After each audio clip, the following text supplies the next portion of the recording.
I didn't get any expenses. Should be on the way. Let me out, there we go. The end of the year. Yeah, I rubbed out way. Just sort of been a long couple of weeks.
Hello, I'm happy to call to order our Children's Services Council of Leon County Workshop Council meeting at 5:03 here Wednesday, November 7th, 2024, 5:03 p.m.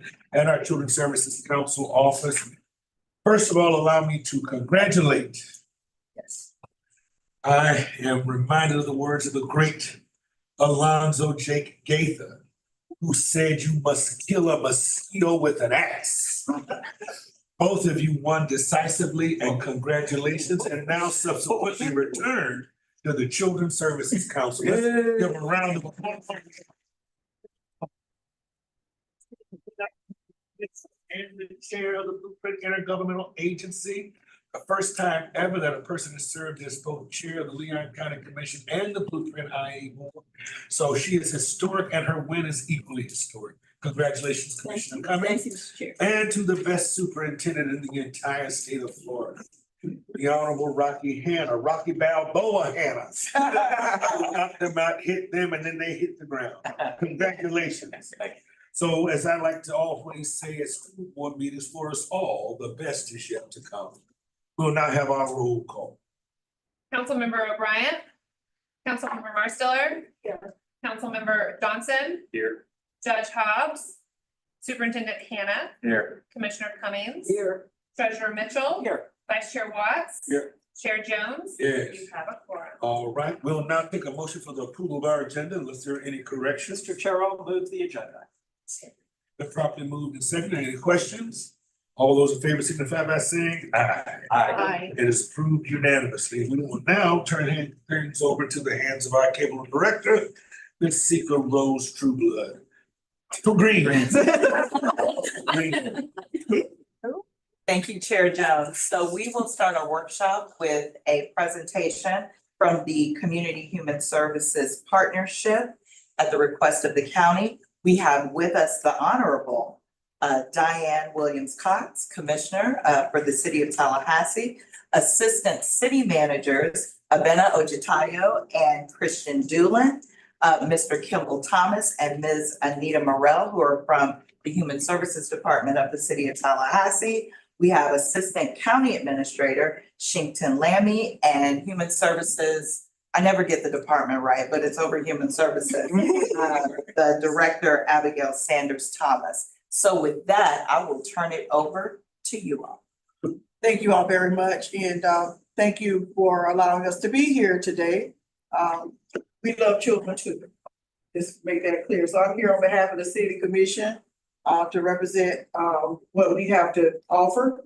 And of course, investing in human services for those who are most in need is a priority of our city and of the City Commission. Our staff is aware of that. Our commissioners are aware of that, and we work day in and day out to make sure that in my tenure and my colleagues and I've seen the need of Tallahassee's children and families continue to grow. We've had to take proactive action for years to find new ways and new solutions to directly address children and family needs. Over 6 years, the city has invested nearly $40 million. That's 40 with an M, millions dollars in programs like Tempo, started by Reverend Kimball Thomas on our staff, TFLA, Tallahassee Future Leaders Academy, Neighborhood First Plans, and the councils of status of men and boys, as well as women and girls. And the impact, must know, has been tremendous. More than 3,000 disconnected youth have been re-engaged in employment and educational opportunities. And nearly 1,200 youth have been provided summer jobs and lifelong skills. And let me just tell you, when you interact with these young people making money, putting money in their pockets, I remember asking them, what are you gonna do with your first paycheck? I thought they were gonna go shopping, junk or whatever. They were gonna buy food. So they know they need to help their families. These efforts have established strong footing for us us as partners to build on. We know from years of these efforts that funding partners have to be coordinated on priorities. We have to eliminate barriers and bureaucracy to effective collaborations.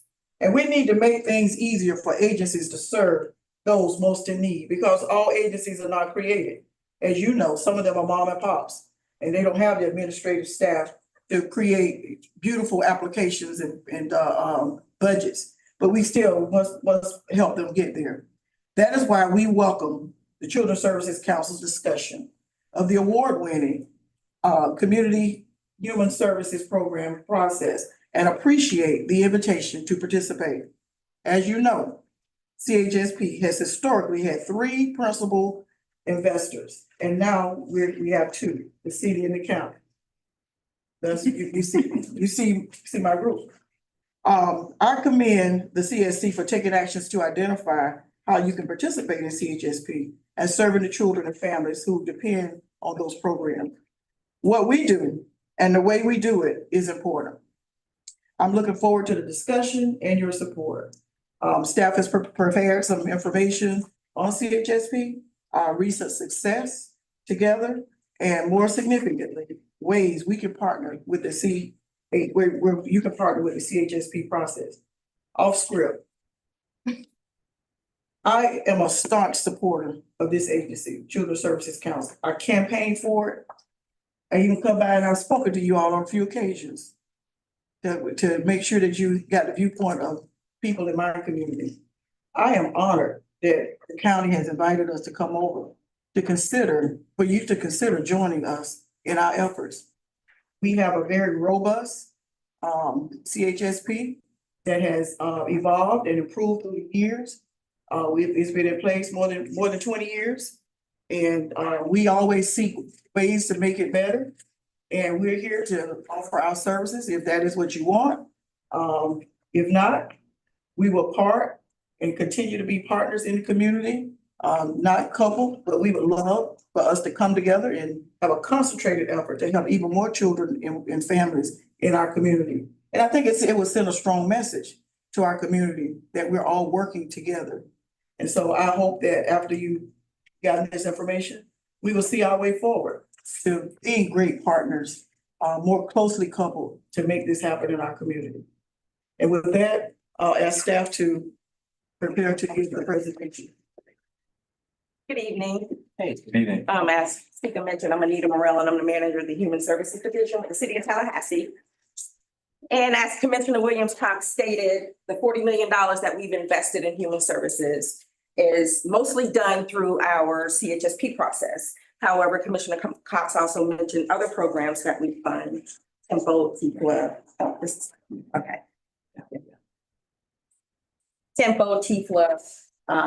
the children on the Council on Men and Boys, the Commission on the Status of Women and Girls. And we also, through the City of Tallahassee, pay for every K through 12 student to ride Star Metro for free. So those are other investments that the city does, and also the county has investments as well in the neighborhood first plans and also the neighborhood clinics. So that encompasses that $40 million that we've been investing in not only children's services, but also just human services. So to get to CHSP, every 2 years, we have a CHSP process. We used to do it annually, but to make sure or to ensure that agencies are able to sustain programs, we went to a 2-year process. So every 2 years, we release an RFP in January. So this is where we release it through our CHSP portal. This is where agencies submit their applications. Our volunteers review applications through our CHSP portal, and also we release the RFP. We also in January hold a mandatory workshop. Agencies are required to come to this workshop to find out what is required to apply to CHSP. This is where they found out our performance metrics, what metrics they have to meet in order to apply to CHSP, and all the other things that are required for CHSP, the required documents, because they have to be a 501c3, registered with the Department of Agriculture, Department of Consumer Services. So we make sure they have all this information. We usually give them a 6-week process to complete the application. After that, we have a deadline, they submit the application in February, end of March. And then from there, we start recruiting volunteers. As like your process, we have 8 volunteers within the community that review applications and determine what agencies will receive funding for the upcoming 2-year process. We do train volunteers on what to look for in the applications. We have presentations similar as yours. Before COVID, we used to go to every agency to do a presentation, to hear the presentation, but since COVID, we've done virtual. And then this year, the Children's Services Council was so gracious to lend their space for us to have it here. So hopefully we will be able to go back to going to every site to visit the agencies. So once they do their presentations, the volunteers again determine funding. We send out award letters. If an agency, a currently funded agency, finds that They received a reduction based on an egregious act by a volunteer. We have an appeals process where an agency can appeal. They go before an independent citizen review team again. Staff does not make determinations on staff, on funding, nor the appeals process. And then once we finish the appeals process, everything comes to the commission for their approval. And from there, in October through December, which we're in the process now of executing contracts and also closing the 24 fiscal year. So that's the timeline that we have. So we'll start this process again in January of 2026, because we just completed the process earlier this year for the next 2-year cycle. So what I'll do now is introduce Chieftain Lammy, which he will go in more detail. Yeah, question. At the end of the 2 years, let me double check that the $40 million is over the last 20 years. That's No, 3. That was the 3 years that you mentioned. 3 years. okay. So 3 years, $40 million came directly from the city. Yes. Of that, so we're not just CHSP, it's including all of the other, yes. prior list. Okay, I thought, okay, Okay. yes. The amount is less important to me than the process at the end of the 2 years. So you're just finishing up. 22 through 24. Okay, so 20 to 22, was there, you had a process. At the end of the 2 years, what sort of accountability? How do you know what you accomplished? Do all of these providers, are they required to show you progress in reading skills, progress in what sort of deliverables are they expected to provide to you that are measurement? So 2 years ago, we worked with FSU, Ashby School of Public Administration, where they helped us to come up with standard performance metrics. Okay. So through this 2-year contract, or we do annual contracts, the agencies are required to submit quarterly reports on their progress to meeting that performance metric, the standard performance metrics of promotion to the next grade level. What I want to say I'm trying to think of the performance metrics for. You have that. We do have that. We do have that in place. And then we also require that they do reimbursements. So we do not upfront give the agencies money. They have to do either monthly or quarterly reimbursements where they have to submit invoices, bank statements, and we reconcile all of that, and then we will disperse payment to the agency based on their performance. Thanks. That's it. Yeah, oh yeah. Okay.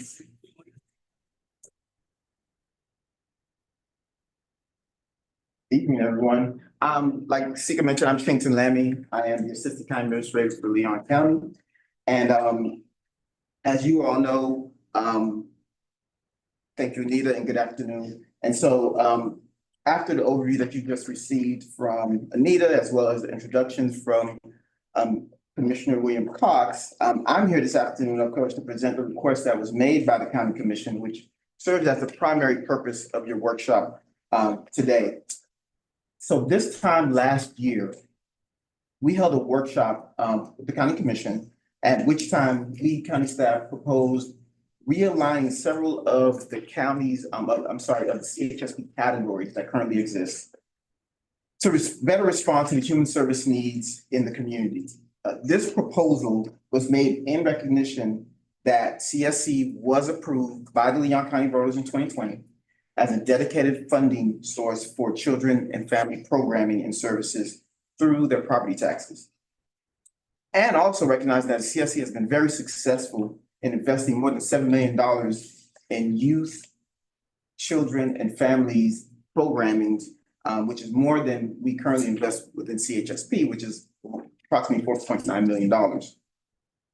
So what this realignment would provide CHSP the opportunity to more intentionally be more intentional in how we invest in our taxpayer dollars.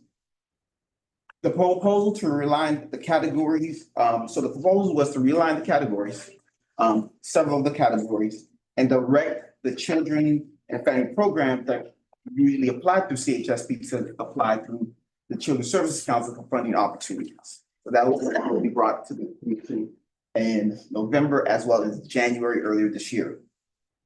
However, there were several agencies that continued to express concerns about the potential impact to their programs. How do we move forward with those realignments? And the fact that the CSC does not have a funding process currently that is similar to CHSP. You guys have things a little different with RFPs, ITN and things like that. And so for many agencies, the concern is that it's not accessible for some who are currently funded through CHSP. So as a result, the county commission voted to delay the consideration of the realignment and instead request that the CSC, as you see on the slide, consider replicating and funding a process similar to CHSP beginning in fiscal year 2027. So that would be that would coincide, of course, with the next 2-year funding cycle for CHSP, as Anita mentioned. Currently, right now, we just started the new funding cycle. So what does that mean? It would mean a process in which agencies can apply for CSC funding to enhance or maintain existing programs that align with CSC's priority areas. Annually or biennially like CHSP. However, as Commissioner William Cox mentioned, another option that also exists is CSC could consider partnering with the county and city on funding certain children and family programs through CHSP. And I say certain because, as Commissioner William Cox shared, as well as Anita shared, we don't all fund all of our human services and children family services and investments only through CHSP. There's other programs that we fund through either Leon Works, through our primary healthcare programs, in which we address the needs of our community. But CHSP is one of the primary ways in which we do that. Both options you see here on the slide serve one singular purpose, and that is to strengthen our collaboration and coordination in the investment of human services, specifically for children, youth, and families. So the why. The why primarily, of course, is to enhance the overall system of care in the community. By strengthening our collaboration and coordination, we're able to maximize our limited human service resources, reduce duplications and redundancy in the system, as well as ultimately improve the delivery of essential services to children and families in Tallahassee, Leon County. So that brings me back to our request, which is that the CSC provides staff direction to work with the county and city to bring back proposals for the council's consideration to either establish a process that's similar to CHSP or to partner with the county and city in the funding of children and family programs through CHSP.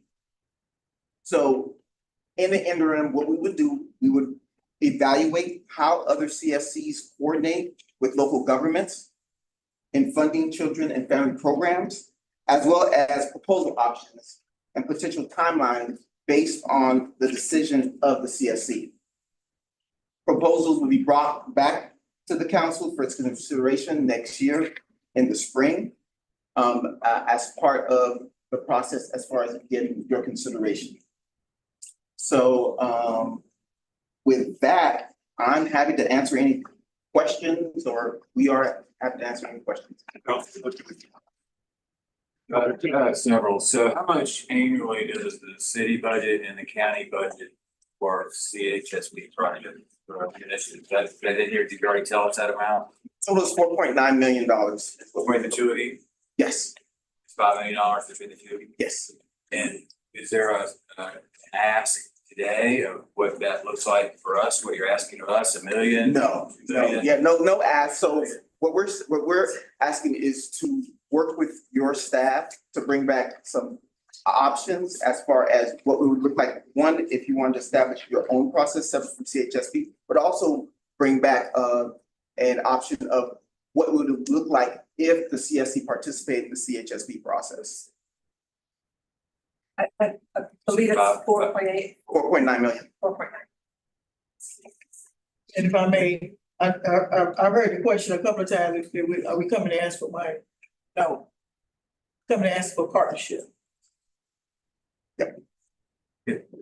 Previously, though, was it the United Way in this space as well? Yes. Yes. They were the third partner. Yes. They realign and change mission and gone in different directions. They're not in this anymore, right? Right. And can I add to that? What are your rules? Yes. This is a workshop. Just have to identify yourself. Yes. They can't see you from over there. But yeah, you could come up Okay. to the podium so Yes. the audience can see who's speaking. Sure. Good evening, everybody. I've been a retired assistant city manager, and just wanted to echo some of the sentiments, but to your question about partnership, that really is the bigger question.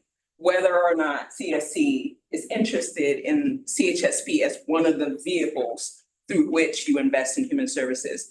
And I would just add that it's in your materials, CHSP has several categories of program areas, and that has evolved over the years as well. And so as funding partners, we meet and we can say our priorities and our needs in the community is changing in this way, and therefore we want to create a specific category that addresses that needs. And both the city and the county commission took a very similar action several years ago to create a new category for homelessness, as that emerged as a priority area to focus on. So within CHSP, there are now 11 categories that are program areas that can be funded. And it has always been, and my folks can correct me if I'm wrong, each funding partner decides separately how they want to invest and in which areas they want to invest. So for example, the city primarily funds a category on gun violence. That's also one of the new areas. We use the same vehicle, we use the same process, the same platform where Anita just described, where we put out an RFP. We describe the program categories, we solicit proposals, and then we make a decision about awarding it category by category. So there might be a category that is a priority for CSC, for example, and there are at least 3 right now that we already identify as areas that align with your work already. But as funding partners, we regularly evaluate what makes sense as we move forward. Is the next 2 years an opportunity to tweak those categories? We take regular feedback and input from our agency partners that receive funding and the support agencies like United Partners for Human Services, where we kind of assess, okay, are we still moving in the same direction? Do we still have a need to continue to invest in category focused on youth education? Or do we need to shift more into a category focused on health services, for example? So the conversation today really is about, is this a platform, a process that can make sense for additional partners to use to fund human services, if that makes sense? But the funding partners have always had the ability to shape it and continue to enhance it and determine separately what funding amounts they want to put in. Our commission makes that determination in the spring. They tell us as we enter into that process, we're reserving X dollars for CHSP. The county commission also does a similar process where they set a high level contribution. And if you were partners in that, you would also reserve the right to make that determination as well. Does that kind of add a little bit more context? Thank you. Mr. Mitchell? I'm not sure who the questions I'm directing it to, so anyone jump up. The establishment of this CHSP, did voters vote on it? How did it get established? And pardon my ignorance, but that's. No, it was established by, in partnership with United Way, Right. county and city at the policy level. Okay, all right. So I have struggled with this conversation, not a conversation of a partnership, because I think it's important that everybody sort of partner from a conversation and engagement of a role. But we are created by statute, by Florida statute. And the voters did vote to create this. Here's my dilemma, and my question is, help me get comfortable with how we are not violating the provision of the statute as well as the will of the voters. The will of the voters was we have a deficit of programs to be delivered to kids. The CSC is only allowed to fund those programs which fall into that deficit bucket. My fear is that if it's a partnership where we follow the CHSP provisions and procedures, we're going to end up making it look like it is a bit of a bait and switch, that the taxpayers have allocated through their millage up to 0.5 mils. We take that money in, again, based on Florida statute, only able to fund that which is not currently being funded. And then suddenly the CHSP finds different priorities, your 11 priorities, not all of them involve kids. They find different priorities and they begin to shift, which puts the burden on us. So even though we're not talking about you coming with a specific financial request, if we were to enter into one, I'm not sure that we legally can, but if we were to enter into a program, an agreement with you and there was this partnership, if we legally could, what would guarantee that suddenly your priorities wouldn't change where you were no longer focusing as much on children's services, leaving a bigger hole for the CSC to fill? Lynn, Go ahead. let me take this. I don't know if you have the information that shows you the 12 categories that CHSP covered. Several of them are children-based and family-based. Right.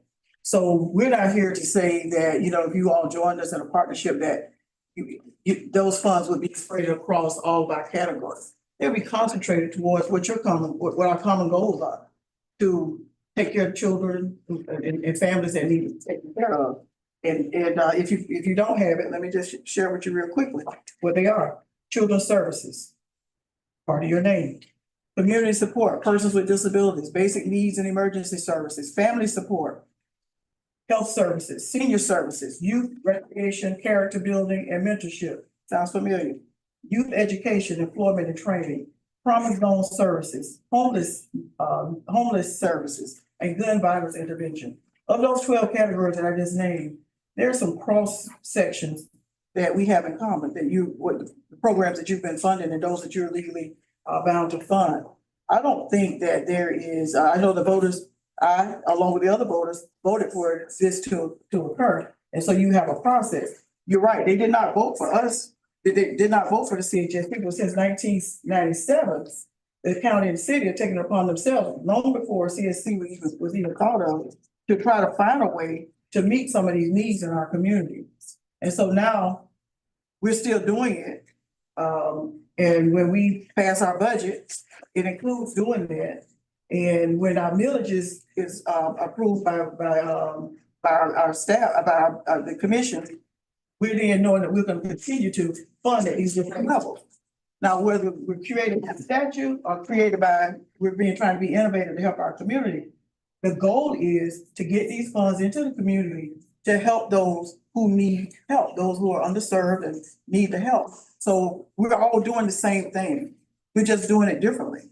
And this is an opportunity to get on the same sheet of music and let's dance together and help. Because you may have some double funding going on out there. They may be getting something from us, and you may be getting something from the CSC. But if we're coordinating and collaborating, you can have a better view of what's actually happening. And with the performance measures that we have in place, with the help of the Askew School of Public Policy at Florida State, we are able to put those performance measures and make sure that what they've agreed will happen. I don't know what your performance measures are or how you've developed them, but we have an established program that has again and again been quite effective. And all we're saying here tonight, and I know I keep saying this, we're not here asking for money. We're asking you to consider using an established process that has been vetted for the past 20 years to help move money around in our community to those who you're trying to get money to. And whether you're created by statute or you're created by an innovative ideal or minds of those who came before me, it shouldn't matter because we're serving the same population. We're trying to get better performance out of our children and making sure their families are functioning. Sure, but with just one comment on being created by statute, it does matter. We're not allowed to violate the law. But it doesn't make it better. It doesn't make it better. Oh, no, Okay. I'm just, the question is whether or not a taxing authority that was created in Florida statute, and it's rather prescriptive. I'm quite familiar with it. With the establishment of children's services councils? I'm quite familiar with finding it in the Florida statute. Okay. Do you all have an attorney? Yeah, we do. Okay, well, do what we do. And that's, look, I'm not saying, I don't want, my question is not meant to suggest that I'm against partnering with someone in the community. And especially the county and the city, we are already partnering with the county, just not financially. But I am nervous that there is and let's just talk round numbers. Let's say it was $5 million that the city and the county decided that they were going to spend every year for the purposes of CHSB. Whatever the amount is, doesn't really matter, but $5 million. And then, so everybody's moving along. The first year, everything's rolling along well. The CSC dedicates $7 million, right? So we've got $12 million as a pot to serve the purposes that we were established. So again, let's say that the Florida statute allows that. We're at $12 million. It's great. We have a 2-year process, so we're at $24 million. That's great. Next year, when you all are setting your millage rate and determining how much to send to CHSP, suddenly you decide our priorities are different and you have that authority. You can't bind the hands of a future city commission the same way we can't bind the hands of a future council.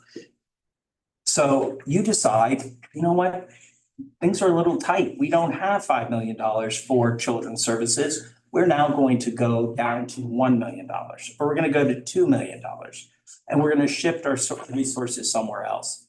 That's my fear, is that then becomes a burden and an expectation that falls on the Children's Services Council. It's a partnership, not a marriage. Assistant City Manager Ajatai, would you please, earlier you described how participation in the CHSP process can be tailor-made for each individual partner that is involved. Yeah.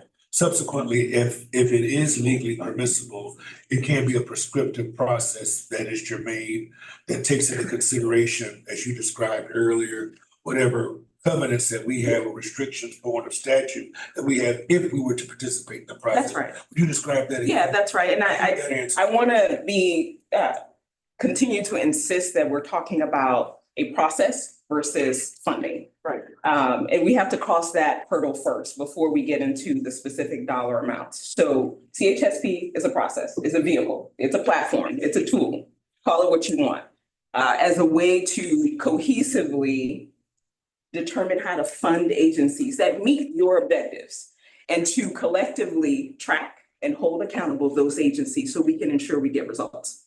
The amount of money the partners put in it, your call. In fact, for the city's own contribution to CHSP, we actually put in different flavors of money. So a big portion of the money we put into CHSP is general fund dollars from our millage rate collection. CDBG. But we also include CDBG funds, which are given to us as an entitlement from HUD. And because there's a portion of CDBG funding and rules that allow us to put towards public services, this use through funding human services through CHSB is an allowable use of a portion of our CDBG. So we do every year put a portion of our CDBG funds also in CHSB. Another source is our Change for Change, which is a donation that individuals make through their utility billing. And when they make the donation, they're saying to the city, we would like to chip in to services that support families in crisis. So specifically, we put our change for change dollars in the emergency services category because that honors the citizens that said, we want to contribute to this.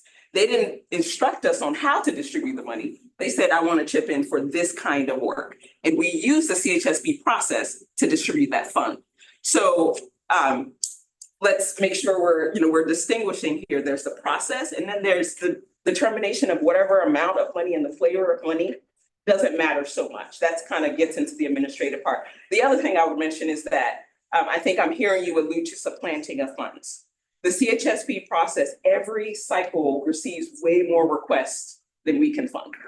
Way more requests. I think $9 million was the last cycle compared to the 5 that together the city and the county invested in. So there's always a gap, so to speak, of requests that are made.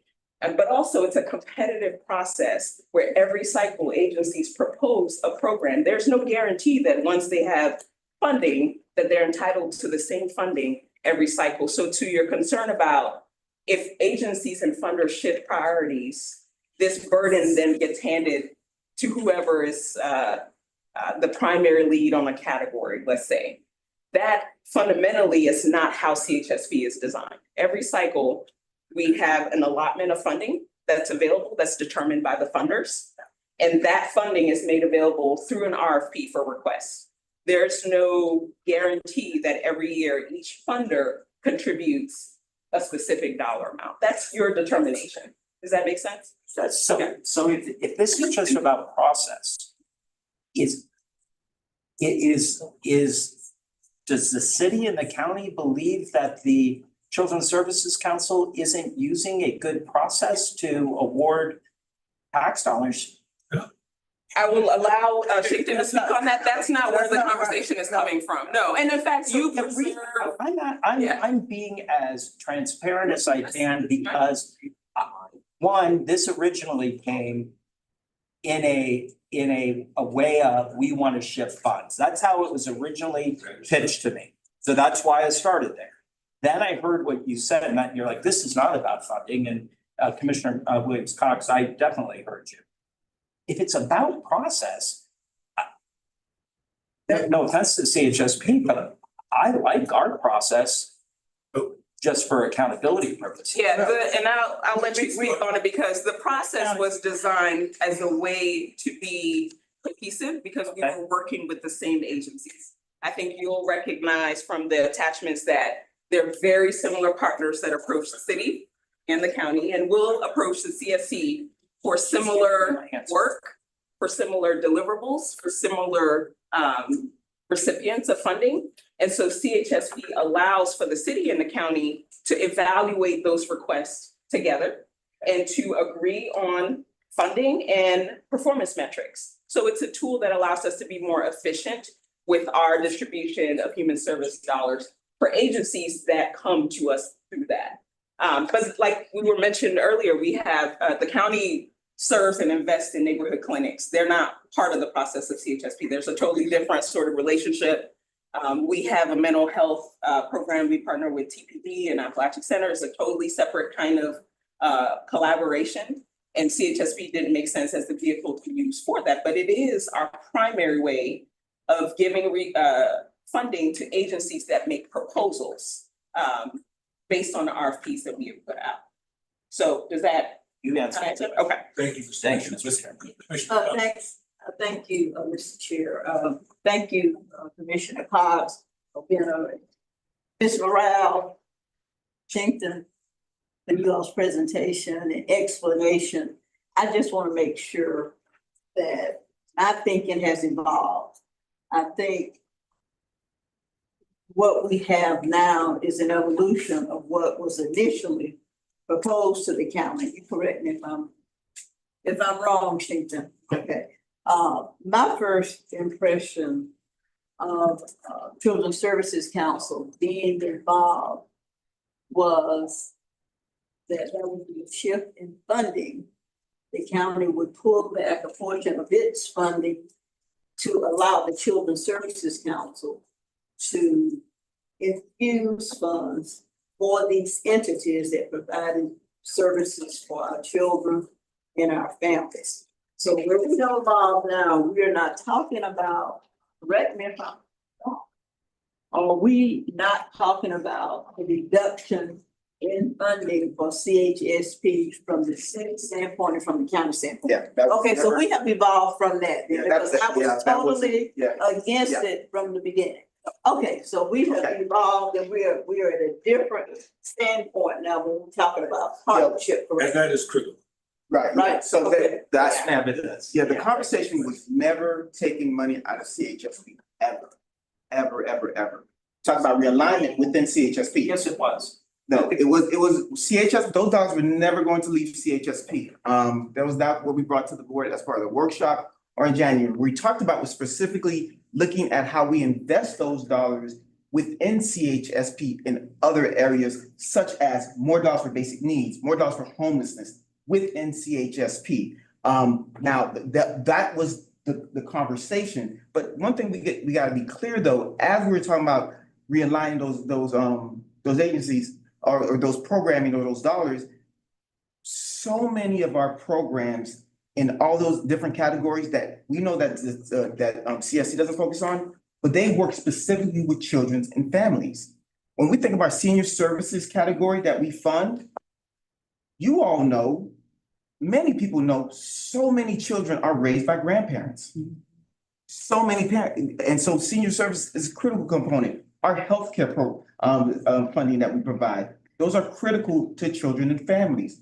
And of course, I can't say so much about our homeless funding because 4 of our 5 major emergency shelters that operate 24/7, 24 hours, 7 days a week, serve children and families. So at no time did we talk about removing dollars from investing in human services here in our community. So Okay, so- allow me to, I'm sorry. if I make that matter.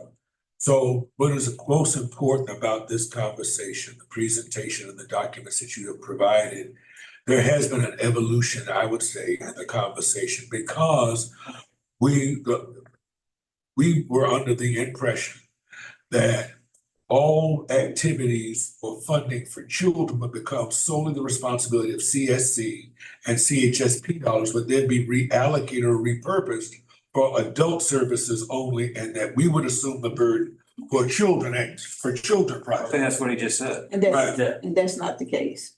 No, it is the case. No. No, that's So not those the dollars case. would be shifted, the total amount, the total contribution would stay the same, but those dollars would be shifted to non-children related programs. That's what he just said. And my question, if you remember, the question that I originally posed was, could you, if the CHSP process decided to change their mind in the next cycle, could they take even more funds and move them to adult only services? And thereby leaving the burden for all of children's services on kids. I mean, for kids.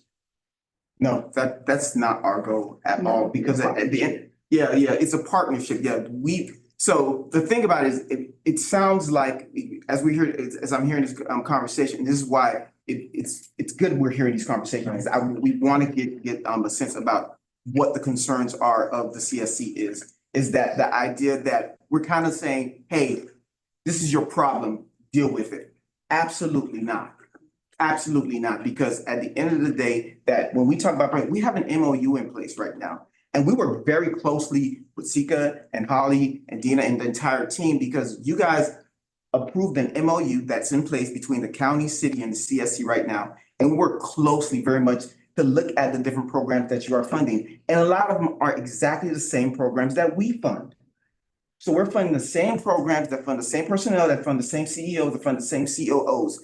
If this is not an opportunity for us to look at where we can reduce redundancies and duplications, especially as you mentioned, Councilmember Mitchell, that your statute specifically said that you gotta make sure that you're not doing any type of duplications or supplanting, then it's important for us to work to see how we can look through the process to ensure that those things are not occurring. We work very closely to say, hey, I know you're funding this program and you fund that, and then we fund the same exact program.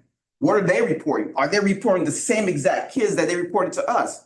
Because that becomes a big problem, you know? And that's critical because you guys have your process as far as reporting, and we have our process too. And the MOU that we have in place has allowed us to work very closely to make sure that those things aren't occurring. But I'll be honest, we're not saying that it's not occurring, but we're very more vigilant because of the fact that you've given your staff the direction to work with the county and city to make sure that we're making sure that we're doing that task because it's critical. Because at the end of the day, we don't sell coffee that's expensive copies. You guys don't sell major tickets to amusement parks. The city doesn't sell streaming services.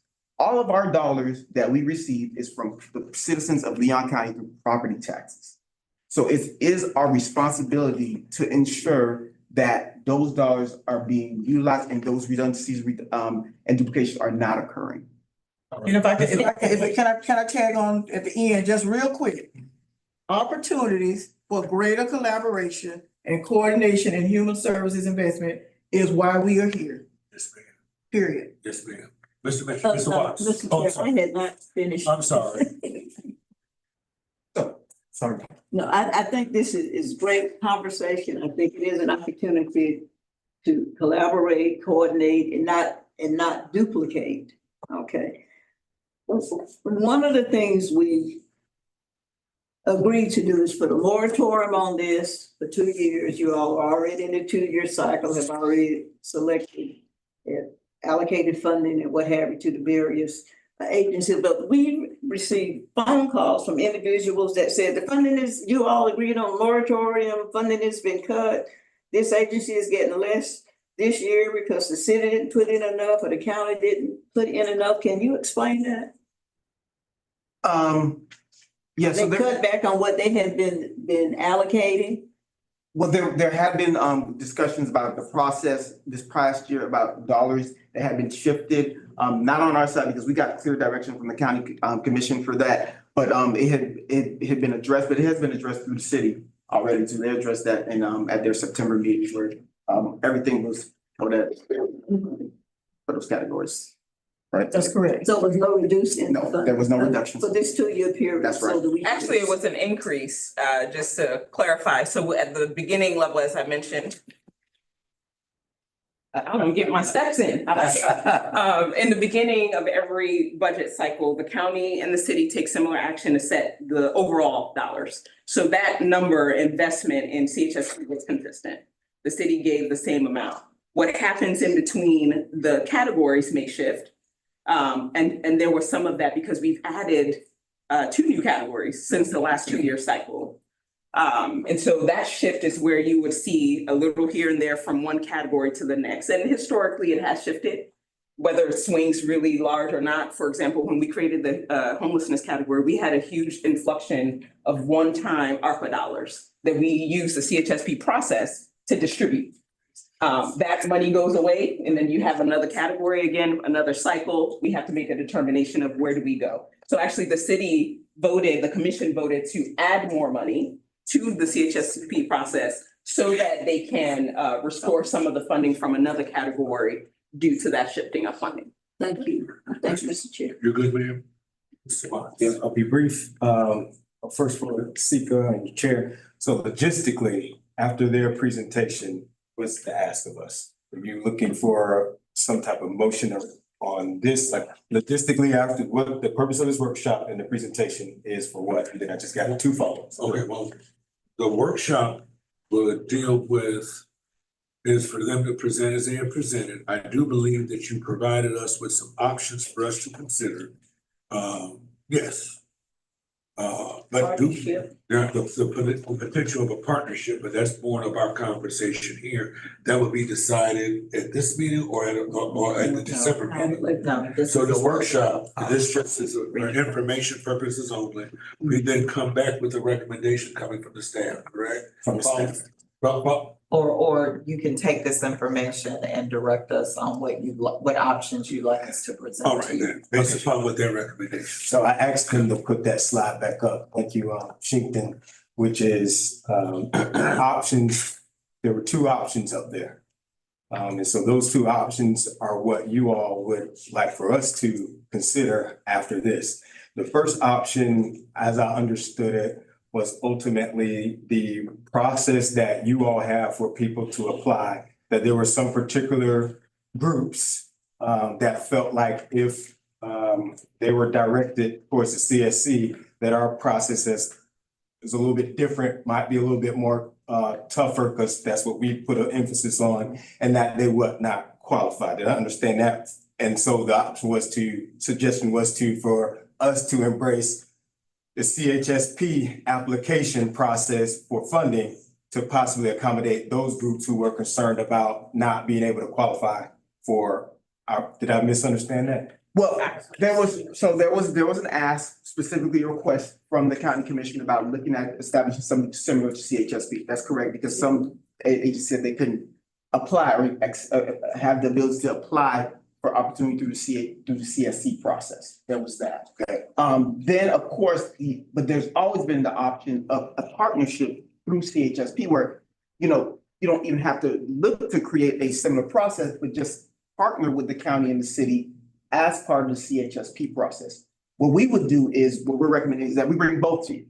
Let's bring both. So it's not really option one, option two. Let's bring those proposals to say, here's what those could potentially look like. So you can decide for yourselves about what makes sense, or you can decide none of it makes sense. Okay. But it's up to you. I'm getting there. This is getting me closer. I can tell you with the first one, I can tell you that this council, I can't remember who talked about the metrics of the manager. I can tell you that this council has evolved and put heavy emphasis, even our newest council members, heavy emphasis and focus on data to kind of inform like what the money is doing, accomplishing X, Y, and Z. So I can likely tell you that that first option to reduce or, kind of pull us back to what our application process used to be might be a bit of a hurdle or a concern. But then that second one, everybody's bringing up the funding piece. I did look at the documents prior to the meeting, your chart of who you're funding, but ultimately the ones that I think, if I understood correctly, that you guys may kind of drift away from ultimately would be the CSC given the opportunity to fund those that you guys are moving away from. So I'm wrapping up now. I just think that, I don't know if it's the staff or if it's a committee that digs further into this, but those two particular, it's gonna have to be something probably more developed and brought to, I think, the council to make a decision on. Absolutely. So the reason we're here, part of the reason about this initial conversation we have is in conversation with Sika, she's been very clear with us. She's limited to how much she can even have these conversations with, because you guys haven't provided any direction as far as how much of these conversations we can be having. I think what this opportunity gives us is that opportunity to develop the proposals in partnership with her to say, and that's the direction we're looking to provide, the direction we're looking to for you to provide your team, so that way we can bring something back to you so you can chew on that and say, nope, yes, you like this, we don't like that, we don't like any of it. But I think that gives us the opportunity to do that if we with this, what we're suggesting today as a recommendation. Would there be an appropriate chair for that to go to, I'm just throwing this out there, but to one of our committees to actually develop that discussion further and bring recommendations back to the It council? was best to do it. They would bring the two proposals back to us, and then I think I'm sorry, Mr. Chair. Once it gets back to us, then I think it would be appropriate to send it to a committee if we wanted to. It might be crystal clear, we might not need to. Mr. Hannah. So a couple of things. We already have an MOU, is it with the city and the county to have discussions about programs and funding from us and from the city and from the county, don't we? It's an MOU to collaborate. That's all it is. Well, It has Isn't that what no. that means? Collaborate, talk? Right, Collaborate, absolutely. yeah. So isn't there already a means by which we can collaborate and communicate and talk about, I use the Oasis Center as an example. We're funding the Oasis Center and CHSP is funding the Oasis Center. Y'all are talking about how that should happen? We already are. Right, Yeah. right. We already are. The purpose of this workshop was just to have But I still have not gotten a really clear, I'm hearing two different things. We talk about stepping away from some programs, but then I hear we're not stepping away from any programs. So it's like we're saying two different things. You either are or you aren't. You know, you're gonna continue with the same amount of money and then step away from, let's say, these 10 programs that we're currently joint funding, right? Boys and Girls Club, Consulting Together, Divine Revelations Ministries, Lincoln Center, Oasis Center. So stepping away from that means you would take your, however much you're committing and fund other programs. So that is what you're looking for, right? So if you're talking about programs specifically, like for example, youth development or specific like early learning programming like that, yes, those programs would then be identified to be funded primarily through potentially CSC or CSC working with us through CHSB to fund those. Where our programs would be, the dogs will continue to fund additional human services and those highest needs within CHSB continue through CHSB. Mr. Johnson, after you, then I'll speak. Sure. Thank you, Mr. Chairman. Does CHSP utilize any ongoing research that supports establishing priority areas for your funding? What we do is we work with the ASCII school, as we mentioned before, for a couple of things. One, in developing performance metrics, but so the performance are very new to the process. They started the previous 2-year funding cycle, and this is actually second 2-year funding cycle. And the purpose of those is to also help us in also establishing what is the best priority way to invest our dollars based on the results of the performance metrics that are submitted by the agency. And having not seen your performance metrics, I'm thinking up a level higher of understanding the needs in the community with some continuing research dollars so that we're establishing priorities for our funding. I could see synergies there. Before I was on the council, there was a needs assessment done here that looked at multiple areas, but it's from 2019. So I think there would be some easy synergies if we could partnership on making sure that all of us in this space are looking at the same research and establishing the same priorities in the community. So I'll share, we looked at the needs. So when your needs assessment was completed, we looked at those needs assessments and we utilized those to make an analysis and recommendations to our board. When needs assessments are done in the community, because one thing about needs assessments, we're not growing needs assessment, is that they're expensive. A lot of times they may say some of the same things. So when either CSC, PMH, or other partners conduct needs assessments, we're taking that data and analyzing the data and seeing what does that mean to how we fund and invest our dollars. Human services, healthcare, whatever that may be. But there may be an opportunity, as you mentioned, for us to look at doing that also with partnership with you guys. Because again, we have an MOU in place. Mr. Marshall, if you'd like to add? Just briefly, thank you, Mr. Chairman. I think broadly, the concept of partnering instinctively and broadly makes sense. My concerns, and I guess if we, as the council, decide in December to direct staff to work, and come up with some proposals so that we actually have something halfway concrete to look at. Right now, it's very ethereal. A couple of things I heard, one in particular, you expressed concern earlier that some of the entities that we're all funding, we're funding them together, and I get it.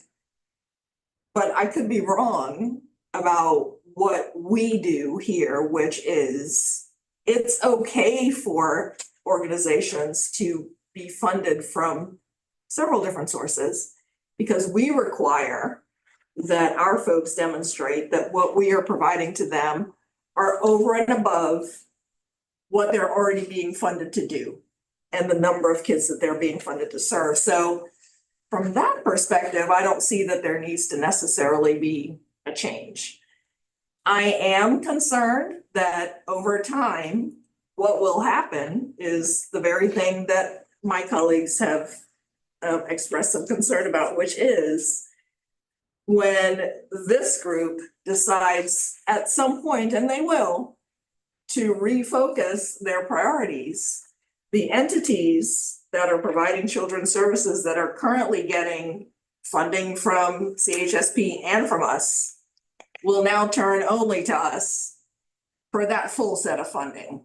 And we will end up doing what we didn't think we were gonna be doing in the beginning, which is supplanting CHSP funding. See what I mean? So I think the devil is gonna be in the details on this. So, you know, we'll decide obviously as a council in December how to move forward with it. What we've heard from all the members of the council. We'll come back here just to make sure. First of all, let me say thank you for being present. Thank you, Commissioner Cox. And for all the staff, persons, both the city and the county who come to make this presentation. One of the reasons I thought it was critical was because our director was involved in conversation without any council direction. And we wanted to have this meeting. One of the reasons I thought this meeting was so critically important was that she could then be duly empowered to have conversations about potential collaborations and what that could potentially look like.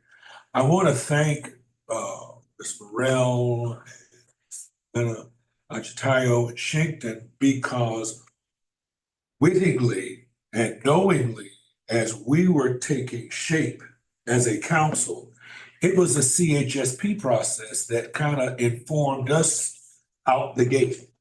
We saw, having been veterans, many of us sitting at this table have been veterans of having participated in CHSP before elections as members of the community, because we served on boards of directors for not-for-profits that had to go through the CHSP process. Part of one of the things that I thought was so important about us bringing on Mrs. Green as our director, she has been a chair of a review committee for more than a decade for children's services, organizing those visits with those different not-for-profits and meeting with those boards of directors, and also being a part of the process that provided the oversight. Amber Tynan, who's here with United Partners for Human Services, and Rob Renzi will tell you that there is no lack of accountability and collection of measurements of deliverables, because most not-for-profits in our community complain about the arduousness of the CHSP process and its reporting, and that it is an enormous drain on staff time. In fact, some have stepped away from the process because of the requirements. So I want to thank you for what you're doing to provide, what y'all have continued to do to provide services for not-for-profits, particularly in the children's and human services space. One of the things that I thought was also critically important about this conversation was that we heard directly from the CHSP practitioners about what the expectations were. Many of us, like you have described, have received phone calls. What will this mean for our organization? Will now you only be the sole source? And I do believe many of us who supported the Children's Services Council saw this as not instead of, but in addition to what we would be providing resources for an already woefully underserved constituency, and that was children, right? And that we would be an additional complement to already existing activities, to include from United Way and from this CHSP process and other sources. And so here now, after having had this presentation, I understand where Mr. Mitchell is coming from about what is our statutory obligation. However, there's, through conversation, opportunity potentially, if we were to go in that direction. But I think our director needs to have our blessing to have conversations to bring something back to us for consideration. At present, she wasn't authorized to do so. She couldn't even talk really openly about a potential for collaboration, because that's not where we were. we have the potential now to perhaps even make an investment any one of our pillars could perhaps be made a part of that. There's all types of options available to us, such that a nuanced opportunity to make certain that we are leveraging our CSC dollars to have even greater impact for children. And I think if we had that, if we equip her or empower her to have that conversation and then bring recommendations back to us, taking into consideration whatever limits there may very well be statutorily, but we can find that out in consultation with our own attorney, right? Looking at, as I believe one of the descriptions that you said could occur out of this ongoing conversation is an analysis of what CSC does with other jurisdictions that also have CDBG, what is it? Community service, what is it? We got community development block grants, we got the community, all of those acronyms, monies that are used to fund human services. How are other communities leveraging those dollars? And that's what we've always talked about. How do we leverage those dollars? Now, we do have, and I want you to know, part of what we do in terms of our own RFPs, our RFQs, our negotiations with our vendors, that's the word we use, right? Our vendors, a great deal of that has been influenced by what you currently do in CHSP, right? We did like the BASF commercial. We didn't build the surfboard. I'm not the only person that remember those. We didn't make the surfboard, we made it better. Right, but that's the way we saw Children's Services Council. So I think what I would hope would come from this is we continue to discuss it as a board, empower our executive director, much like what Mr. Watts has described in terms of a committee, instead of perhaps us being a committee, that she would be involved with conversations with them. We would make well known where our issues are such that she can be guided to be able to converse and then come back to us with recommendations. What I also think is critically important is that we still are able to, we are too far out the gate to stop what we're doing now in terms of the priorities that we have set, the funding cycles that we have set, the pillars that we intend to address, as well as the recapture of information from what has been our investment. We won't lose sight of that in these negotiations because we have spent a great deal of time, particularly for those of us who've been there from the very beginning in terms of setting forth our processes as well as our priorities. But the good part about this conversation, we can now provide even more nuanced options in terms of how we serve our shared constituency. So that's where I am on that. And so now we'll continue this conversation subsequently. But that's what I hope comes out of this, us agreeing to empower her to be in negotiations and to make certain that those negotiations are not in any way untoward to what we are statutorily required to do. Mr. Mitchell. Thank you very much, Mr. Chair. And this is sort of an important piece. When in doubt, go back to the Florida statute, and when in doubt, go back to the voter's intent. The exact language that came before every member in this room who is a voter in Leon County. Should the Children's Services Council of Leon County be established to provide children with early learning and reading skills, development, treatment, preventative, and other children's services in Leon County as a special district with ad valorem taxing authority limited to 1/2 mil annually and independent oversight and accountability. I stress the word independent. I just don't believe that the voters, and I'll finish, as required by law, unless and until the district is dissolved as specified in Florida Statute 125-901, we're an independent. The MOU, I question it. If you go back and look at the meeting where we agreed to the MOU between the city and county, I question that. Did we have the authority to enter into this as an independent body.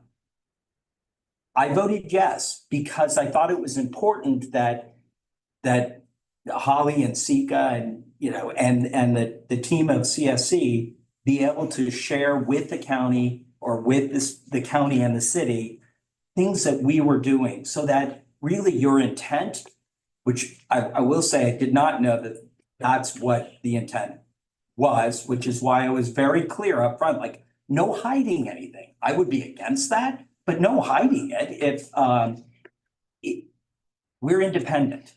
And independent means independent. We can't, we, at least in my version of independent is separate. So as you guys are putting something together, I think Mr. Watts's point is a good point, at least from my position. I would want it to reflect the CSC process that we took a lot of time to set up, and I think it has high accountability levels in it.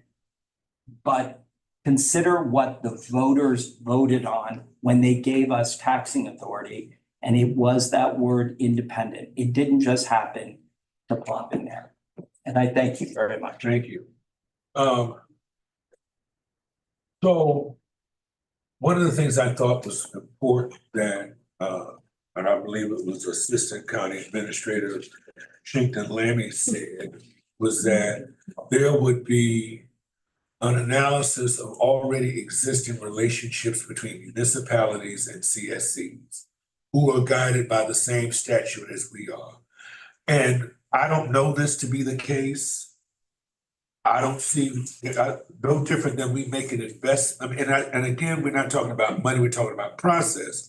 But so what if the process permitted us to make an investment into the CHSP process to manage any one of our, I mean, I just want to know what our options are, right? And I don't want to be, I want, because, and if we find out that we can move no further, there's no other existing because there, then let's do that. But right now, at present, we don't know. And I think for us to operate not knowing what our options are and what other best practices exist, because we're the new kid on the block in terms of Children's Services Council. There are others that are far larger, far greater, and are having impact in their communities as well. And I can imagine that they too have similar MOUs. How are they maximizing their options to meet the needs of children, and what are they doing with already existing children human service or not-for-profits to get the biggest bang for them? So I know we're in a workshop, we're not doing a motion, but I would like for us, is there a consensus? I agree.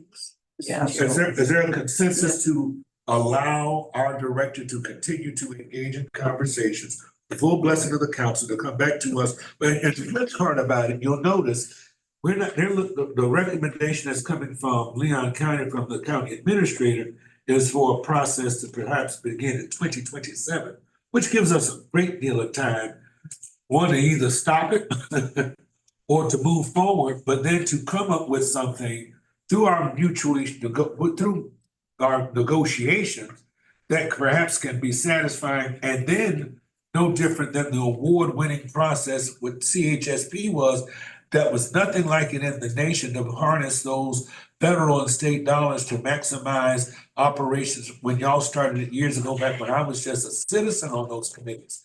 But we may have opportunity to do the same thing, and I know that's what we want. We've always talked about innovation, right? So I just want our director to be empowered to discover more and then continue to report back to us what those conversations are. Is there consensus on that? Yeah, I agree. Yes. Everyone, all right? All right, and so are our hearts satisfied on this? Absolutely. We have any more questions? We're all good? Good. Thank y'all so much. Yes, ma'am. Oh, I'm sorry, let's hear from our director. Well, just a point of clarification, because they specifically asked for something in January. I don't know that our capacity will allow us to have the meetings we need to have to bring you something back in January. Well, January. No, it says spring. Spring, yes, I thought it said January. It said spring. It said spring, yeah. Spring, January through May. And we can, and you. March 21st read it wrong? begins spring. 23rd. No, 23rd is in spring. It said You're January. 2 days into I'm spring, not my lying. man. Could have sworn it says January 2025. No problem, But I just want to make sure that, Yes. okay. and you'll be reporting back to us at our meetings in December, January, February about the progress of your conversations. And that's what we want. Mr. Chair, if I may interject, I know this is a conversation with the board. I don't want to, Spring. but I would like to say this. Bad. We need to know before we invest any more time in putting together to bring something. We need to know because independent does mean independent, but if that's the way you're going, I think that's the first question we'll find out. okay, let us know. Let us know before we invest any more time in the in providing information, because we have a process. We're not asking for a process, we're trying to share a process. But if it's not wanted, we fully understand. We're ending on a very positive note. Listen, my job is to make sure our staff is spending their time on something that is wanted and needed. That's all I'm doing here. So Yes, yes, ma'am. just wanted to put that out there. Yes, ma'am. We'll do the legal investigation first. Thank you. All right. Thank you. This was great. Thank you all so very much. Thank you all for the opportunity. So thank you, Alan. We're honored that you joined us. You're welcome. Thank you, Rob. I appreciate it. Yeah, Robson. Thank you. All right, madam.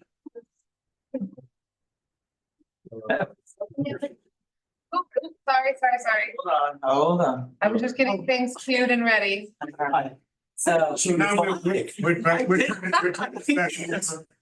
to our executive director for item number 5, small investments for program success. Yes, as agreed, we said we would bring you information and a synopsis on the small investments for program success program, as well as some recommendations that are gleaned from the knowledge that we gained from this 4 quarters that we did the SIPS program. Amy Grissom, who is one of our program performance partners, has taken this on and will be presenting to you today before we open it up for any questions. So Amy, I will turn it over to you. Thank you, Ms. Green. I appreciate it. Hello, everybody. Hello. Hope you're having a good day. It is Thursday, one day closer to the weekend. Woo! All right, so I'm nervous. Yeah. There are a lot of viewers watching on. That's helpful. Thank you. I appreciate it. So first of all, why was SIPS created? And in with the SIPS program, it was to build capacity, not only within an organization, but also within its services. So we wanted to help organizations to expand or to complete pilots, but we also wanted to make sure that kids in specific, or families, I should say, in specific priority areas were served. So with that, in 1 year, we were able to take approximately about $300,000 and invest it into 23 nonprofits, of which most achieved all the goals that they intended, what they applied for, even within their budgets, how they planned on doing things, the number of kids. Some had to shift, but they served. They really showed out. And within that, one of our organizations, Foundation for Wealth Building, who is now known as Institute for Music Business, IMB, she was able to take her funding to the next level, which is what we wanted SIPS to do, to be able to have a foundation, give them that foundation, make sure that they were abiding by the rules, the regulations, their contractual requirements, guide them through that technical assistance, and then get them to where they could do bigger and better things. And so with that, I have a video from Dr. Poole that she put together for us specifically about her SIPS program.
So that was Foundation for Wealth Building, that is now known as Institute for Music and Business.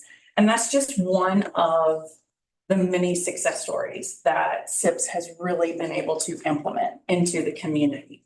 So since we are on YouTube or whatever, I want to say thank you to Dr. Moss Poole for putting that together for us. So we asked her to put it together very quickly, and she did, and I think it was great representation of what we did. But as with any program, as you're looking into it, and there's always room for improvement, there's always areas for growth that you can not necessarily just ignore. And that's what we did. Our staff looked at the fundamentals. We looked at the results of the funding. We looked at the outcomes, and we identified where places we could improve. And it has since morphed into the one pager. So we put together something for you that right here. So this little thing that you have here in front of you, basically it outlines what we did, or what the SIPS program did throughout the community. Like I said, almost $300,000 in investment. You had 18 programs that were specifically for children and youth and their families. We had 4 sponsorships and then 1 food distribution. That rounded out to about 1,800 additional children in priority neighborhoods that were served. That was 2,200 meals. And on top of that, there were 10 pilot programs within those 23 applications that were able to get up off the ground and get that foundation that they needed to then show to other people, or I shouldn't say people, but other organizations that, hey, this is a worthwhile program, let's invest into it. On the back of this, and our breakdown, I mean, we went into specifics, even down to telling you zip codes and ages of these kids that were served. So if you need that information, I can provide it to you, but we dove deep into this information. We didn't just skim the surface with it. But what we did with this one pager was we did similar to a risk assessment, and we analyzed all of the information based on their program delivery, their data, their financial management, even their communication with us, because that is something that's important when you are looking to priority funders to give you money and to say, okay, help me with this program. You got to know how to communicate. You've got to know how to say, this is what I'm doing, this is what I'm not doing, this is what I need help with, this is where I'm going, this is what I'm thinking, these are my problems, whatever it might be. You also need to take advantage of any opportunities that they provide to you to give that communication. So the scores are on here. They're all based upon each and every one of the SIPS funded applicants, funded organizations. And out of that, 13 of them hit the green area. Our risk assessment is going green. The higher the number, the better the outcome, the better the performance of that applicant. The red, not so good. And it could have been for many, many reasons. Let me back up to that. The documentation speaks for itself. Program evaluation, their data, their financials, their communication. These are what the numbers come down to out of 1 to 5. We made it very simple, very easy. 9 barely met, which are the yellow, the requirements, and 3, which I think is that's a pretty good indication as to how well the program worked and also how well the CSC staff did, that only 3 were barely able to meet the requirements of the program. when this was completed, we then went to look at the effectiveness of the program. And I've got all kinds of notes here, and I'm wanting to tell y'all everything, but I'm wanting to keep it very short. The effectiveness is now coming down to, we need to ask and look at significant modifications to SIP. We want all of these participants to be in the green. We want them all to be successful. We want everybody to succeed in some way, shape, or form. So we were looking at proposing significant modifications to SIPs in the ability to keep our original goals, but expand with performance metrics and maximize our outcomes. Yes, you're making me nervous. I'm doing my best to smile and she's listening intently. I'm working a lot. Yeah, so, but also to ensure that organizations are gaining in their capacity, and they're also gaining in their capacity to serve quality services So, to children. Yes, if sir. I may, based upon what you have here in terms of the scoring of the already funded organizations.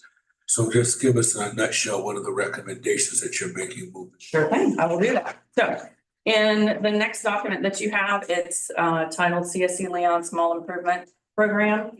There are 10 different items that we want to review and possibly suggest for changes. One of those is eliminating categories. We would like to focus specifically on program funding and developmental funding.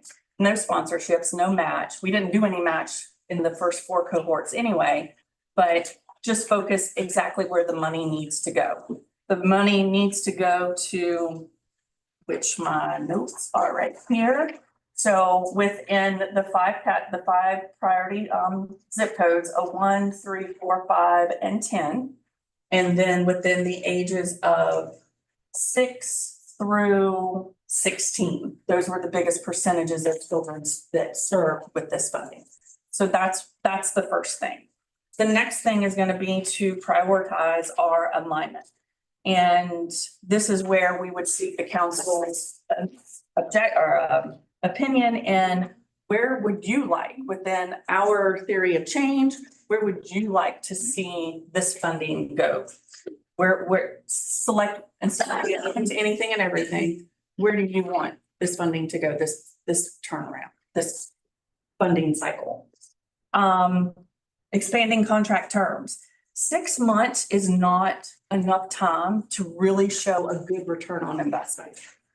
By the time they get up and running, you got 5 months left to go. Then you're really getting into things and you got 2 months left to go. And then you're saying, okay, well, were you able to make any gains? You can't do that. That's not realistic. You can do it. It's not realistic. Change my words. Giving a year for these contracts would be able to show that return on investment. We would be able to follow a child or a family from point A to point B and actually give a full year, all 4 seasons of that year to say, okay, this is the impact that we've had on this child or this family. Another thing that we would like to do is introduce a tiered system. No more money, but a tiered system. So you have SIPS 1.0, which is for those that have minimal experience with any type of funding or grant request. SIPS 2.0 is the ones that have completed 1.0 or some type of capacity building program like UPHS, any Jim Moran, something like that, and have that certification, and they would be 2.0. And we have a little, like a graph of all the minimum requirements for 1.0 and 2.0. So you would still have a disbursement schedule. You would still have data collection, which is the next biggest thing. Everybody is going to be required to collect data. Yes, sir. Chris, as a part of the recommendation, this still is intended to build capacity for small not-for-profits who do not have the capacity to respond to our larger RFPs such that they could still have for their constituencies by being able to provide the seed money, these SIPs, build capacity for already existing organizations. Yes, right? sir. Okay. And with that tier, it gives them the ability to then, okay, let's step it up a notch. So 1.0, we get them off the ground. We help them up to where they need to be. 2.0, that's a step up that says, okay, now you're here. Here's additional requirements that you have, additional performance metrics, a different set of outcomes that you need to meet within the same amount of time frame. Gotcha. So winding up for us is 5 and 10. So the rest of it is clarifying eligibility. That is just making sure that nonprofits have their specific requirements. Training and organizational assessment. That's one of the things that I've recognized is that we didn't mandate training, but we need to mandate some type of training. If we're going to expect them to go from our funding to CDBG grant funding, but federal funding, they need to have that training in the middle. They need to have that guidance, that technical assistance. Allow them to use some of the funds, whether it's a portion of, a percentage of, or a specific amount for that professional learning and membership opportunity. Okay. And then the biggest thing is that, or one of the biggest things is demanding collaboration. We want to make sure that these nonprofits collaborate together, whether that's space, that's transportation, that is food, some way, shape, or form. There's always silos. Get them together, have them collaborate together. A specific a little MOU isn't going to hurt anybody to help make sure that the kids are taken care of. The last two common performance outcomes, which I just talked to you about, that'll focus on quality. That's not going to focus just on quantity. That will give us the ability to say, this is where we started, this is where we're ending. And then evaluation guidelines. Instead of it just being an application, we give them the opportunity, we give them that it is an opportunity to actually go through a true funding process. Go through having to tell us and be scored on criteria and different outcomes that we're expecting in that proposal. Thank you so very much. And two more Yes, things. yes, please. The last two things that I don't think are in here is once an organization elevates to 2.0 and is funded, that's it. Either they would come into a larger or they wouldn't be eligible for any more SIPS funding, number one. Number two, we would be reducing the number of SIPS funding cycles from, I think we initially said 4, we go down to 2. Yes. One of the things that I'd like to add to this conversation, particularly for our newest board members, one of the reasons I thought SIPs was so important, let's be honest, and it's kind of cool that we're having this conversation on the heels of a conversation for CHSP. CHSP was already an existing funding mechanism for children and family programs,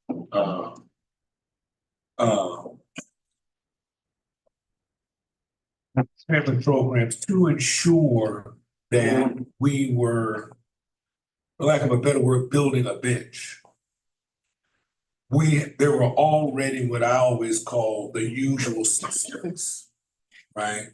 Who were always, you always had your refuge house. You always had the Children's Home Society. You had all these other juggernauts who were getting funding from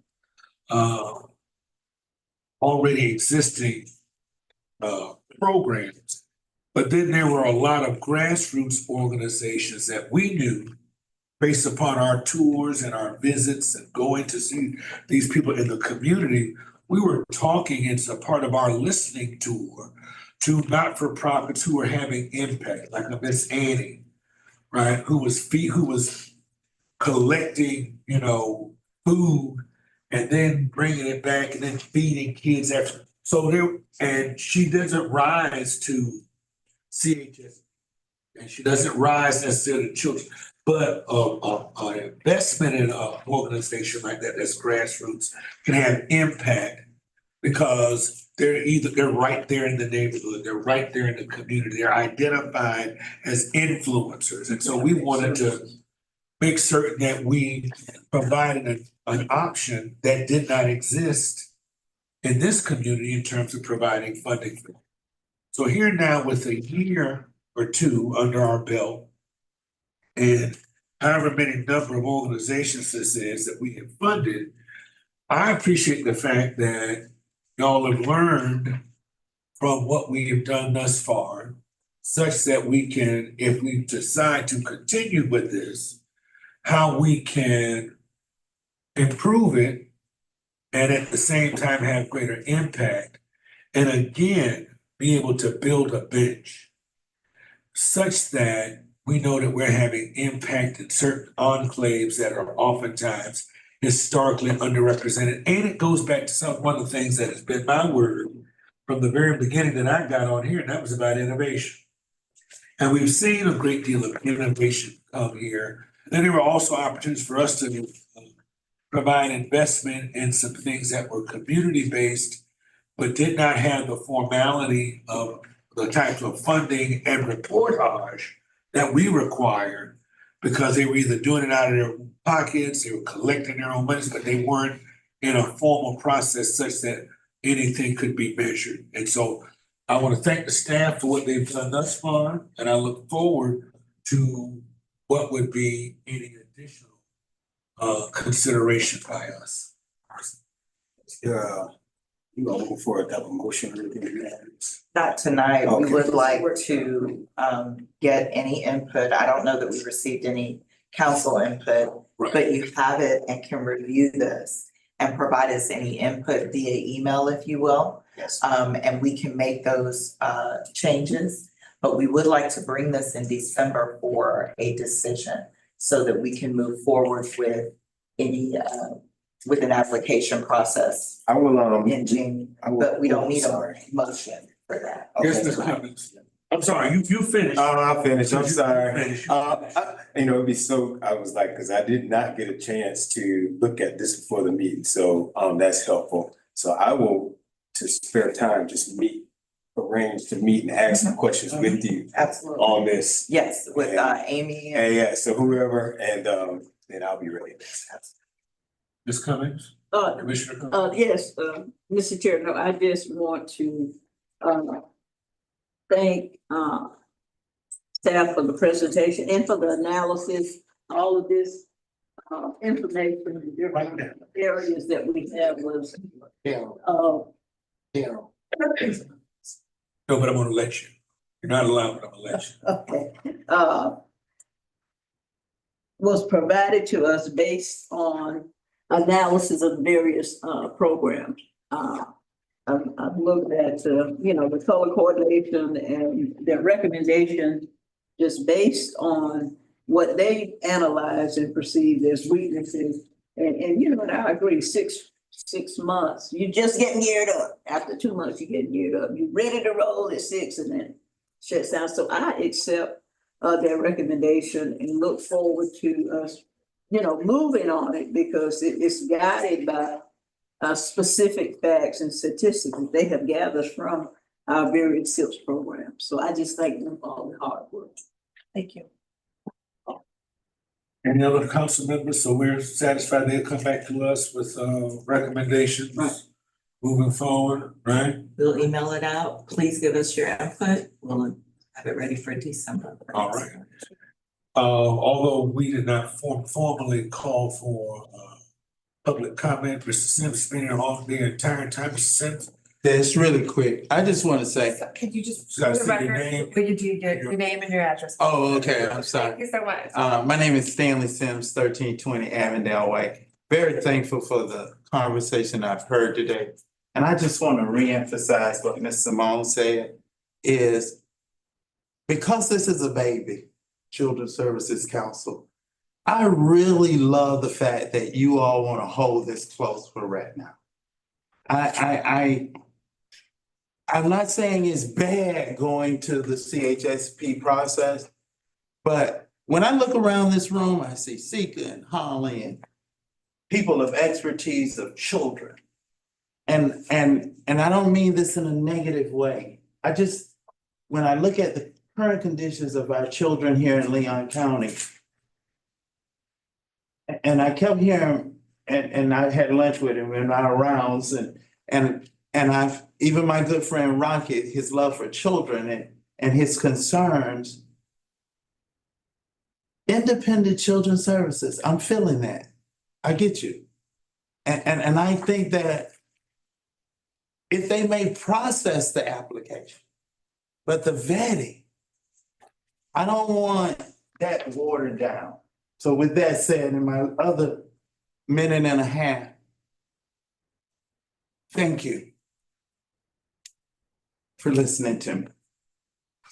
I applied 3 times, was not funded. But what I do is not based on funding. What I do is based on experiences I've seen in life. Sometimes I don't communicate them well, and I'm learning. But I beg of thee, don't end this SIP program where we may not meet your criteria. And a lot of you know, people call me. I don't know why, but I thank God they do. I don't have no food. Can I get my car fixed? The children don't have Pampers. And I thank God that Sika, she helps me. And those little fabrics of those small SIPs program, Darryl, and I don't mean that, Mr. Chairman, that's an unseen value in our community. And I ask that you continue to honor that. And I'm glad that you're acknowledging, and this is 10 seconds. I get thrown off, and a lot of small businesses get thrown off when you say sustainability. Under the leadership of Governor Jeb Bush, where we established coalitions, he said sustainability grants. That's it? That's 3 minutes. May I finish my thought? Yes, please. Thank you, Mr. Sims. Sustainability grants is different than what I think you all are asking for. It's just like you say sustainability grant, but you want a program. Because to me, a sustainability grant is, hey, if I had a table and some chairs, I can get more children in. That's sustainability. If I had a van, I could pick up more kids. So I'm buying stuff, which the accountability is evil than just liquid things. But thank you for this consideration. I appreciate you. Fred, any final comments? Yes, please. I put something on everybody's table. Just want to highlight an event coming up for the ELC. Hopefully you guys can support. I serve on the board, and unfortunately with Paul Mitchell as well. Is that in the record? Because the microphone catch that? But if you can support, it would be great. Purchase tickets, do a sponsorship. Last year I purchased tickets for folks so that they would go and then buy things or bid on things. So there's multiple options there. If you do purchase a ticket, make sure you put my name as the board member, not Paul Mitchell. But please come out. It was great. It was gonna have the same food last year, same entertainment. 200 people showed up last year. We raised $30,000. And you guys know the CSC, we have a partnership with the ELC. And so it goes a long ways for things that we're trying to accomplish. So again, if you can come out, support the kids, they will have art there to bid on, be much appreciated. And just sort of piggybacking on what Mr. Watt said, in addition to kids art, there are some great silent auction items. January 23rd is the date. So if you just kind of look, I know it seems like it's really far away, but it isn't. So if you put it on your calendar, it is at Goodwood Plantation, is that what it's called? Goodwood. And it was a blast last year. Thank you. All hearts satisfied? No, Oh, I'm sorry, ma'am. Mr. Chair, thank you so much for a great meeting. I'm a former member of the board of the Lincoln Center Foundation. And every year we have a big fundraiser. And I'd like to get your permission, if I can, to have my email it to the board members, see if they want to support it. Meat is just $35 per item. You pick it up at the Lincoln Center on Brevard Street, and it supports our seniors and it supports our boxing program for our youth. I was a board member for years, 25 years, but when I was elected, since we go through the CHSP process, I resigned for the board, but I always assist with the fundraiser. So please support it. So Mr. Chair, do I have permission? Yes, ma'am. to email it to the board members? Commissioner, is there a way to contribute without buying something? Is there like a little? Can you just? If you can want to just donate, absolutely. Okay. Yes, Mr. Chair. Yeah, if Chauncey could include that in the I will. email, yeah. Absolutely. Thank you so much. And if it'll come to me, Yes. I'll take care of it. Okay, thank you So so that- much. Thank you so much. Well, since we've traveled, Now I know what you're trying to get my attention. Oh, okay. So we'll email it, but this is the fundraiser. Oh. okay, well, since we're going down this road, Hey, you gotta say, there's a stone crab event. no, yes, I'm supposed to be eating all I can eat stone crab right now.